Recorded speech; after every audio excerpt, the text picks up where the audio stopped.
Hey, gear aficionados, I'm Mike Baird. If you have a passion for gear as much as I do, you're in the right place. Welcome to Mike's Drum Cubby.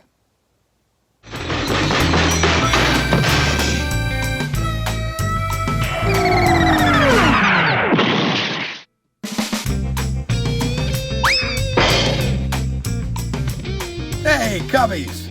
If this is your first time with us, this channel's all about, out of my vast collection of gear, the stuff that I use the most. Also new gear that I've added to my collection, and I'll also review gear that I don't have in my collection, and I'll give you my opinion on in later episodes.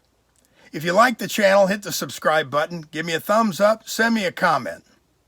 But in the meantime, let's get to the drum that we're talking about today. DW Craviotto Maple. This was a demo drum and had just come back from being loaned out, and that I believe is the reason for the gold hardware. It needed a new head, so they changed the head while I was at DW. The drum is a 5.5 by 14 and a solid shell, of course, because it's a Craviotto. And it likes low, mid, and high tunings, and it just sounds awesome. I've changed the wires since then, although the original wires sounded really good. But the reason I mention that is since then, DW obviously has changed their wires, which is a direct result of John Good. I use this drum often because of its ability to be used on all different kinds of songs that require a wood drum.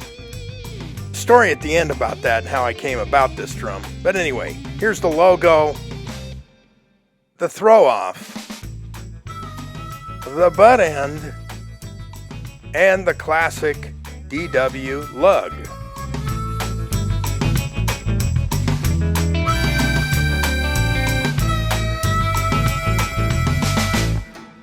This is the Craviotto 5.5 by 14 DW Craviotto solid maple. That's about the bottom of the range. You could probably go lower, but it'd probably gush out. Probably wouldn't sound very good. Anyway, here we go.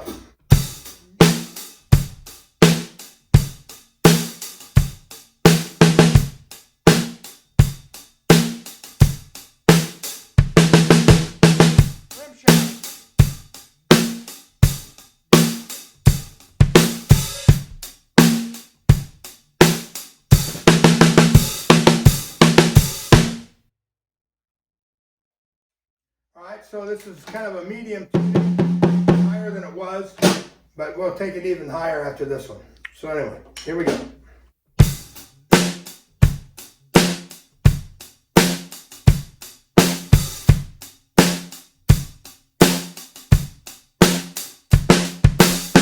Rim shot.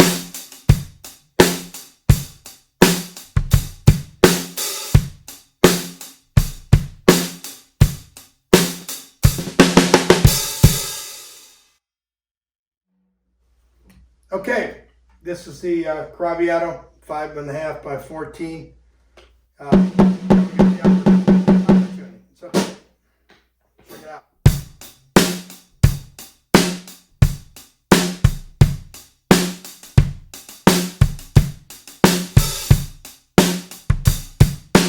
Rim shot.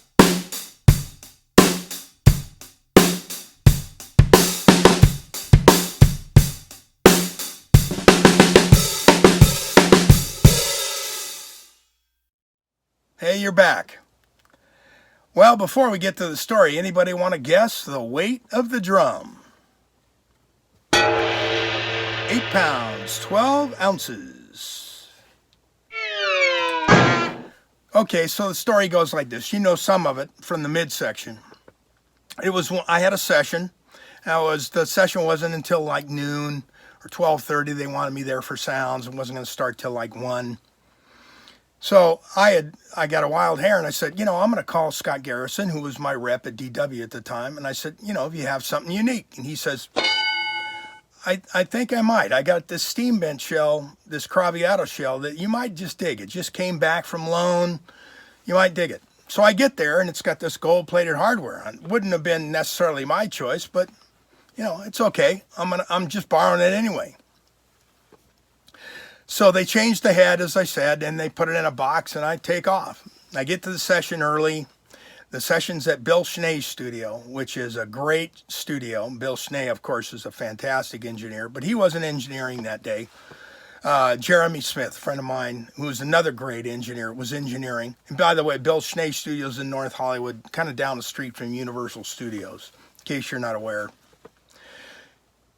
Anyway, so my drums are already set up. Jeremy's setting up mics, you know, getting everything kind of ready for the session. And I take this thing out of the box, take the snare that was on there off the stand off, put this one on. Kind of tune it up just a little tad, throw a piece of duct tape on it, hit it like 3 times, and he's like, wow. Jeremy says, holy cow, what is that drum? And I said, yeah, this drum really sounds good. It's really good. So I left it, and I left it with the duct tape on it. Well, I forgot who the artist was, but the artist liked it, the producer liked it, and we got like 2 tracks, and I never went to any of my other snares. So I called Scott up after the session. I go, well, Scott, I got to have it. You're not getting it back. So he cleared it with the powers that be, and that's how I got the drum. Now, I want to qualify something that I said in the midsection, talking about tuning, that likes low, medium, and high. Inherently, in my opinion, steam bent shells, when it comes to snare drums, don't like super low tunings. They like kind of maybe lower mids to highs.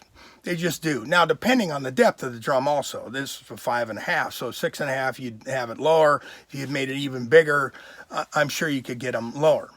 But they don't tune as low as they would a ply drum before they kind of crap out.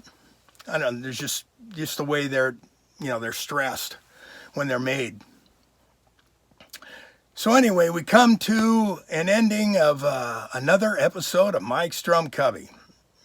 If you like the channel, hit the subscribe button, give me a thumbs up, send me a comment. And as we say, that's it. And we'll see you in a minute.